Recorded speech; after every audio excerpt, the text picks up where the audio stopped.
Hi friends, நான் உங்கள் film therapist.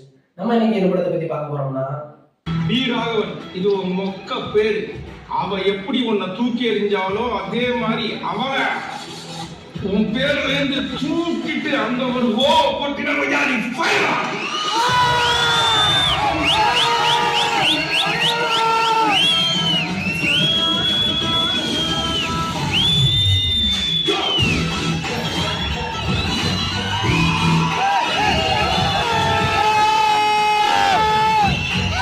Dragon. Pradeep ரங்கநாதனோட நடிப்பில் அசோக் மாரிமுத்து எழுதிட்டு வந்திருக்க இந்த படத்தை ஏஜிஎஸ் ப்ரொடியூஸ் பண்ணியிருக்காங்க. ஸோ இந்த படத்தை பற்றி நம்ம பார்த்தோம்னா ஒரு லோ எக்ஸ்பெக்டேஷனோட வந்த படம்னே சொல்லலாம். ஆக்சுவலாக ட்ரைலரில் முதற்கொண்டு அவங்களே இந்த படம் இன்னொரு படத்தோட காப்பி, ஒரு டான் படத்தோட காப்பி, அது மாதிரி தான் இருக்குன்னு ப்ரமோட் பண்ணுற அளவுக்கு அதை அக்செப்டும் பண்ணிக்கிட்டாங்க.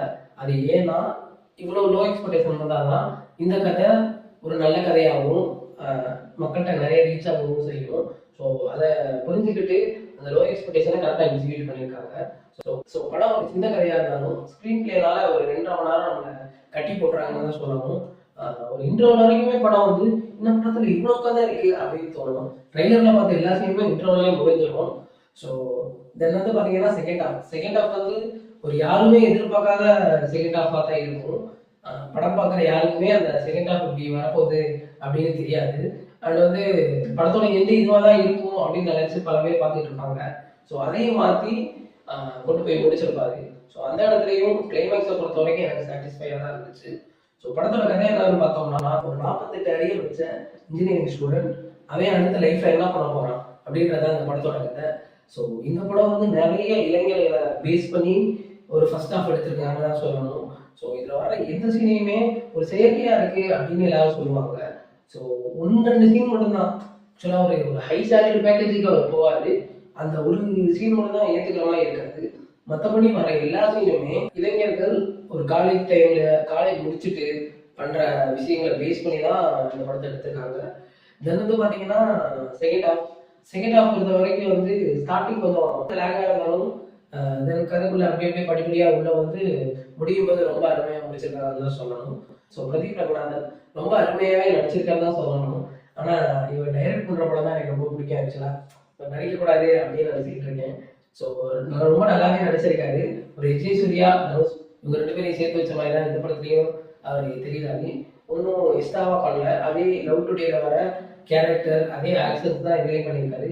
நடிப்பு ரீதியாக எதுவும் டெவலப் பண்ணலைனாலும் ரசிக்க வைக்கிறாருன்னு தான் சொல்லணும். தென் வந்து அனுபமா பரமேஸ்வரன் இவங்க முழுக்க தெலுங்குல ஒரு படம் வந்துச்சு, டில்லு சம்திங் சொல்லுவாங்க. கொஞ்சம் ரொம்ப கிளாமராகவே அனுபமா இருந்தனால இவங்க தூக்கி உள்ள போட்டு ஒரு ப்ரொமோஷனுக்காகவும் படத்துக்கு அவங்க ரொம்ப ஹெல்ப் பண்ணுறாங்கன்னு சொல்லவே முடியாது. எந்த ஹீரோயினை போட்டிருந்தாலும் இந்த அளவு தான் பண்ணியிருப்பாங்க. படத்துக்கு அவங்க பண்ணுற ஒரே ஹெல்ப்னா அவங்க தெலுங்குல கொஞ்சம் ட்ரெண்டானதால தூக்கி போட்டுருந்தாங்க. ஸோ கையடு வந்து என்ன இந்த படத்தில் எடுத்தீங்க அவங்கள, ஸோ அப்படி தான் சொல்ல முடியுது. ஏன்னா வந்து அவங்களுக்கும் ஒரு தனி ஃபேன்ஸ் கூட்டமே இருக்கும். இந்த படத்தில் இவங்க இருக்காங்க அப்படின்னு அனௌன்ஸ் பண்ணோடனே ஐயோ இந்த படத்துலையா இவங்க வரணும் அப்படின்ற மாதிரி தான் நிறைய பேர் நான் கூட நினச்சிக்கிட்டு இருந்தோம். ஸோ கைடு அவங்க வர சைட்லாம் அப்படியே கண் குளிர்ச்சியாக இருக்குது. தென் வந்து பார்த்தோம்னா மற்ற நடிகர்கள் மரியம் ஜார்ஜாக இருக்கட்டும், கேஎஸ் ரவிக்குமார் சாராக இருக்கட்டும், மிஸ்கின் அண்ட் வந்து கௌதம் மேனன் இவங்கெல்லாம் அவங்களுக்கு கொடுத்த ரோலை ரொம்ப அருமையாகவும் ரொம்ப நேர்த்தியாகவுமே பண்ணியிருக்காங்கன்னு தான் சொல்லணும். ஏன்னா வந்து மிஸ்கின் சார்லாம் அந்த செகண்ட் ஹாஃப்ல காட்டுறது ஒரு ஆக்சுவல் ப்ரொஃபஸர் ஒரு ஸ்டூடெண்ட்டை எப்படி படிவாங்குவாரோ அதே மாதிரி இருக்கும். கொஞ்சம் கூட ஓவர் ஆக்டிங் அந்த மாதிரி எனக்கு தெரியவே தெரியும். ஒரு ப்ரொஃபஸர் பழி வாங்கினா இப்படி தான்டா பண்ணுவான், ஸோ அப்படின்ற ஃபீல் தான் தரும் நமக்கு. ஸோ இந்த ப்ரொஃபஸரால பழிவாங்கப்பட்டவங்க, ரிவெஞ்ச் எடுக்கப்பட்டவங்க இருப்பாங்க. ஸோ நானுமே காலேஜ் டைம்ல பொண்டாடி உன்னை செருப்பால் அடிச்ச கதையெல்லாம் நான் கேட்கல. அன்னைக்கு மதியம் 1 மணிக்கு மாமா பக்கம் ஆஸ்பத்திரிக்கு வந்தியா? அப்போ உன் காலில் என்ன ஓதுனாரு அதை மட்டும் சொல்ல.